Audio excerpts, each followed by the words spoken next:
இன்னைக்கு நம்ம பாதாமோட நன்மைகள் என்னன்னு பார்க்க போறோம். பாதாம்னாலே அதுல நிறைய சத்துக்கள் இருக்குன்னு எல்லாருக்கும் தெரியும். ஆனா ஊற வச்ச பாதாம்ல ஏகப்பட்ட நன்மைகளா?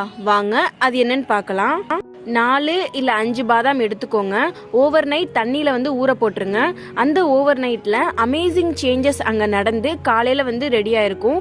அதை தோலை மட்டும் எடுத்துட்டு நீங்க சாப்பிடலாம் அந்த பாதாம. இப்படி நம்ம ரெகுலரா எடுத்துக்கிறனால நிறைய பெனிஃபிட்ஸ் இருக்கு. அதை நான் சிம்பிளா சொல்றேன். நமக்கு டைஜஸ்டிவ் ஆகுறது ரொம்பவே ஈஸியா இருக்கும். அப்புறம் நம்ம ஸ்கின்ல பிம்பிள்ஸ் இல்லைன்னா மார்க்ஸ் டாக்டர் கிட்ட போனா அவங்க சஜஸ்ட் பண்றதே விட்டமின் இ டேப்லெட் தான். அதுக்கு பதிலாக நேச்சுரலா கிடைக்கக்கூடிய பாதாம் எடுத்துக்கலாம். நம்ம ஃபேஸுக்கும் பாத்தீங்கன்னா நல்ல ஒரு க்ளோ கொடுக்கும்.